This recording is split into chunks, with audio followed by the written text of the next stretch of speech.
आप पे इल्जाम है कि आप पीटीआई के बहुत स्पोक्स पर्सन हैं, बहुत उनकी लाइंस लेते हैं और बहुत सारा उनकी लाइन टो करते हैं, और मतलब उनके बुरे कामों को भी आप अच्छा कह रहे होते हैं और दूसरी जमातें उनके अच्छे कामों को भी बुरा कह रहे होते हैं, तो फिर ये क्यों? इसमें दो चीजें हैं। एक तो ये कि अगर आप थोड़ा सा रिकॉर्ड देखें तो जब इमरान खान वजीर आजम था तो उस दौर में कोई मुझे उसकी तौसीफ में मेरे 2 कॉलम निकाल के दे दे, ठीक है, मैंने मैंने उसके खिलाफ लिखा है और टिका के लिखा है, ठीक है, उसके खिलाफ बोला हूं और टिका के बोला हूं। यहां तक कि इमरान खान से उसके 3.5 साल वजारत उज़्मा में एक दफा मैं नहीं मिला, ठीक है ना। तो मैं ये समझता हूं कि जो एक सहाफी होता है वो अपने जमीर के पर खड़ा होना चाहिए उसे, ठीक है, ठीक है। अगर मैं आज ये समझ रहा हूं कि इमरान खान पाकिस्तान में जमहूरियत की जंग लड़ रहा है तो मैं उसके साथ खड़ा हूंगा, मुझे कोई शर्म नहीं है, मुझे इस बात में कोई कहने में वो नहीं है कि अगर इमरान खान इस वक्त तो 24 करोड़ लोगों के फ्यूचर की जंग लड़ रहा है मैं उसके साथ खड़ा हूं। राणा साहब, आपका ये मानना है कि इमरान खान साहब जमहूरियत की जंग लड़ रहे हैं, आप ये समझते हैं? मैं आता हूं इस तरह, अगर आप मुझे नहीं, मैं सिर्फ मेरा सवाल, बिल्कुल लड़ रहे हैं, बिल्कुल। और ये बात याद रखिएगा, अब मेरे थोड़ा सा मुझे नहीं, मेरे इस जुमले को सुन जी, मेरी एक बात को याद रखिएगा। अगर इमरान खान नाकाम होता है अगले 10 से 15 साल इस मुल्क में जमहूरियत को आप भूल जाए, और ये मेरी बात आपको कोई 2-3 साल में नहीं, विद इन फ्यू मंथ मेरी बात आपको समझ आ जाएगी। पाकिस्तान में जमहूरियत मुझे अगले 10 साल नजर नहीं आ रही। राणा साहब, जब इमरान खान की गवर्नमेंट थी उस वक्त भी हम ये कहते थे कि ये 5 साल नहीं, अगले 10 साल यही निजाम चलने वाला है। आप जमहूरियत की बात कर रहे हैं और आपने ये बात की। देखिए, हमने फैक्ट्स पे बात करनी है, ठीक है ना जी। अपनी जाती राय मेरी भी कुछ हो सकती है, आपकी भी कुछ हो सकती है। इमरान खान साहब, आपने कहा कि जमहूरियत की जंग लड़ रहे हैं, तो फिर तो बड़ा आसान खेल है, फिर तो बड़ा मतलब बात है कि जो जमहूरियत के लंगड़ी लूले, जो जमहूरियत के दावेदार हैं, फिर उनके साथ बैठ के बात करनी चाहिए। इमरान खान साहब तो कहते हैं कि मैंने इन लोगों से बैठना ही नहीं है, जो असेंबली वाले लोग हैं। वो तो जमहूरियत से इस्तीफे देके जो असेंबलियों से वो निकल गए, वो तो कह रहे थे मैं इनके साथ बैठ नहीं सकता। तो वो किस जमहूरियत की बात कर रहे हैं आप? वो कौन सी जमहूरियत की जंग लड़ रहे हैं? एक तो मैं तो इन्हें जमहूरियत का लंबरदार समझता हूं। मैं तो है तो वही ना, यही लोग हैं ना जो इलेक्शन नहीं, जो इलेक्शन में लड़ते हैं, इलेक्शन में पार्टिसिपेट करते हैं, जिनकी पॉलिटिकल पार्टियां हैं, वही जमहूरी सिस्टम को लेके चलती है ना। गलत सही को बात का खेल है।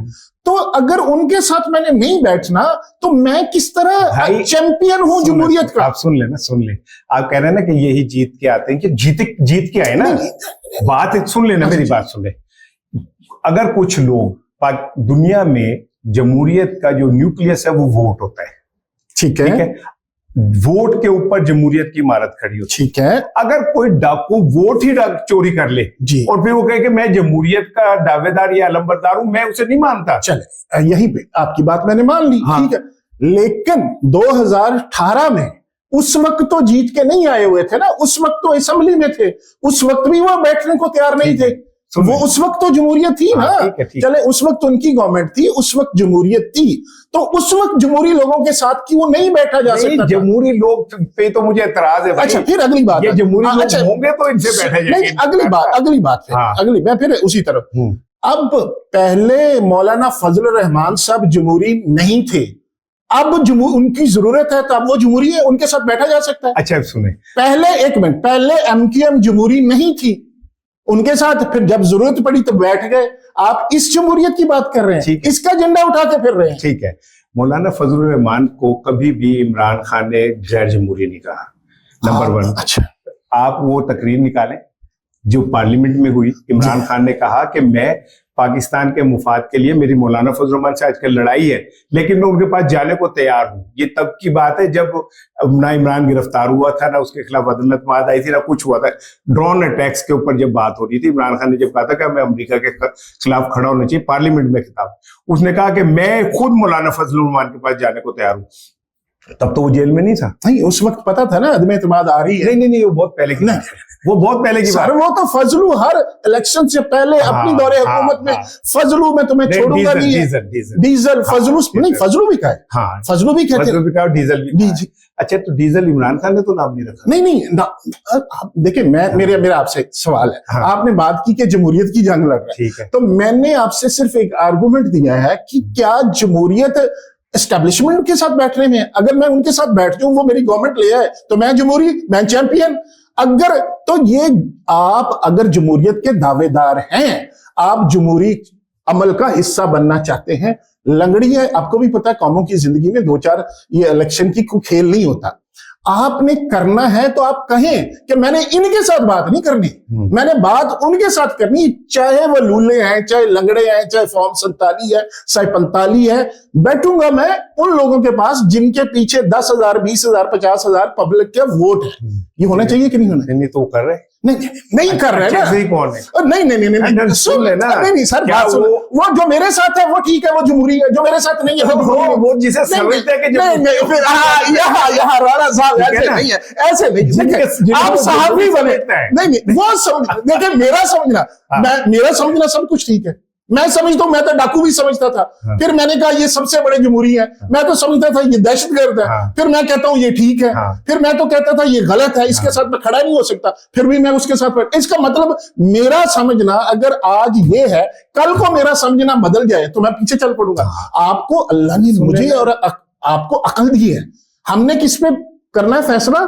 जो आपका कॉलो फेल है उसके मुताबिक चलना है ना हमने। हम ऐसे तो नहीं कह सकते कि आज खान साहब ने ये कह दिया तो मैं कहूँ जी खान साहब ठीक है, आज खान साहब ने ये कह दिया मैं कहूँ ये भी ठीक है, ऐसे तो नहीं हो सकता। अल्लामा इकबाल ने अपनी शायरी में पहले अखंड भारत के ऊपर का झंडा बुलंद, सारे जहां से अच्छा हिंदुस्तान हमारा, ठीक है, हम बुलबुल हैं इसकी ये गुलस्तान हमारा जी। फिर उनके अंदर चेंज आई जी, और उन्होंने एक अलहदा मुल्क और एक अलहदा मुल्क और मुसलमानों के अलहदा मुल्क के लिए बात करनी शुरू की। तो हम कहें कि अल्लामा इकबाल साहब पहले गलत थे और बाद में सही हुए, बाद में जो वो गलत थे। मुझे समझाया राणा साहब बात सुन ले, राणा साहब बात सुन ले, राणा साहब बात, फिर तो आप पीछे चले जाएंगे, सहाबा कराम की बातें करना शुरू कर देंगे। फिर तो जब शराब की इजाजत थी तो उस वक्त आप उसकी, ऐसे नहीं होता ना। देखिए वो अखंड भारत था, वो उस वक्त एक मुल्क था, उस वक्त की बात थी। जब समझ आई कि हमने मुसलमानों के लिए किसी कॉज के लिए, फिर आप उससे भी पीछे चले जाए, हबील कबील की चले जाए, बाबा आदम की चले जाए, ऐसे नहीं होता ना। आपने कहा कि जब समझ आई, नहीं सब देखिए, बात पता क्या, बात सिर्फ इतनी सी है। मेरा नुक्ता नजर ये है कि अगर मैं मानता हूं खान साहब पॉपुलर लीडर हैं, मेरी उनसे मुलाकातें भी हुई, आपकी भी मुलाकातें हुई होंगी, वो समझते हैं। मैं आपको बताऊं, आज आप शायद तस्लीम करें, अगर आप साइड नहीं ले रहे तो फिर आप मानेंगे कि जितने पॉलिटिकल लीडर हैं ये ना तो इनको किसी को सियासत से दिलचस्पी है, ना जमहूरियत से दिलचस्पी है, ना ये मसीहा है। हमारा प्रॉब्लम है हम इनको मसीहा समझते हैं, ये मसीहा नहीं है, ये अपने मफादात के गिर्द घूमने वाले लोग हैं, सिर्फ इतनी सी बात है। बस मेरा आपसे ये इख्तिलाफ। इमरान खान इनमें बिल्कुल फर्क है। कैसे? इमरान खान की सारी जायदाद पाकिस्तान, उसने मरने के बाद अपनी तमाम जायदाद पाकिस्तान के नाम, शौकत खानम के नाम। अच्छा, ये वो लोग हैं जिनके बच्चे बेनिफिशियरी हैं। किनके? नवाज शरीफ, जरदारी, शहबाज शरीफ, ये सारे इनके बिजनेस बाहर। एक मिनट सुन लेना, मेरी बात सुने। इनके बिजनेस बाहर, इनके कारोबार बाहर, इनके घर बाहर, इनके जायदादें बाहर, इनके पैसे बाहर, ठीक है। इमरान खान का 1 रुपया साबित करते हैं राणा साहब कि वो पाकिस्तान से बाहर है। राणा साहब, जिस बंदे ने सारी उम्र कमाई ये की हुई है, as a celebrity status enjoy किया हो, लोगों के पैसे पे पला हो, आप दूसरे कारोबारी लोगों को, जागीरदार लोग हैं, बेनजीर भुट्टो की कितनी जमीनें थी, भुट्टो खानदान कितना बड़ा खानदान था। बीवी का नाम नहीं सुन लो ना, जरदारी का उसी हिस्से में आया ना, अगली सुन लेना। उसके बाद इनका खानदान, ये इंडस्ट्रियलिस्ट थे, ये पैसे 70 करोड़ रुपए शौकत खानम को किसने दिया था? पल्ले से, जेब से दिया? नहीं, ओहो, उससे पहले जेब से दिया। अच्छा 1 मिनट, जेब से नहीं दिया था, मेरी बात सुने। फ्रॉड किसने दिया था? देते नहीं रहे थे। सुन लो ना, अगली बात सुने। फिर जो बाहर पैसे दे के आए थे, मुझे वो एग्जैक्ट याद नहीं, वो मियां शरीफ साहब ने जेब से दिया था, ठीक है। वो मेरा ख्याल कोई आया था, इटली शिटली इस जगह पे कोई आया था, को फंड रेजिंग के लिए उन्होंने पैसे अपनी जेब, शाहद खाकान अब्बासी साहब का इंटरव्यू है जिसमें वो कह रहे थे कि मियां शरीफ साहब ने जेब से पैसे दिए।